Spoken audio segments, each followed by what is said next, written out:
Alhamdulillah wa salatu salam ala Rasulullah. So everybody should be involved in the da'wah. It's an obligation not just on men but also on women, on youngers and elders and all of that. But everybody's involvement will be different. When Rasulullah sallallahu alaihi wasallam in Mecca, he would give the da'wah to the people. Khadija radiallahu anha, her role in the da'wah was support. She didn't go out in the street and argue with Abu Jahl, but she gave Rasulullah sallallahu alaihi wasallam that comfort that was needed for him to go give da'wah. So when he came back, when you give da'wah, especially if you're debating with people and you're arguing, and sometimes they're physical attacks, sometimes it's a mental strain. When you come back home, and you have the comfort of a wife saying, what you're doing is for the sake of Allah, may Allah increase it, may Allah bless you, we're with you. That is needed for a da'i. So this is her da'wah. Also, our sisters definitely can help in things like talking to sisters about Islam.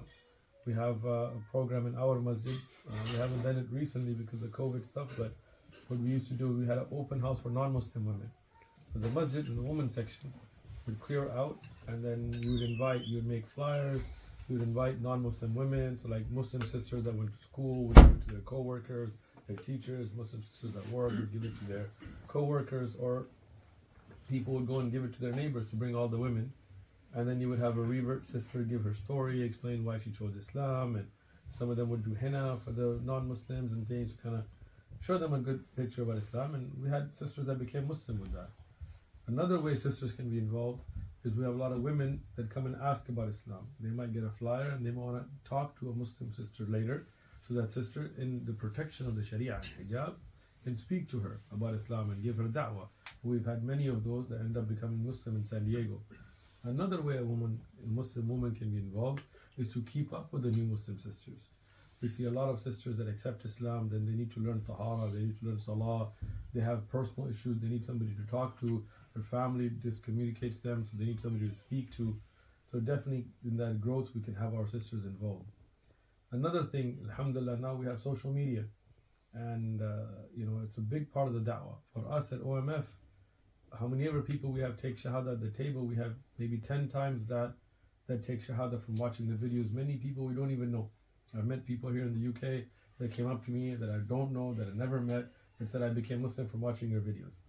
One of them came up to me in London and said, all I learned about from the beginning of Islam was just from watching your TikTok videos. I don't even have TikTok.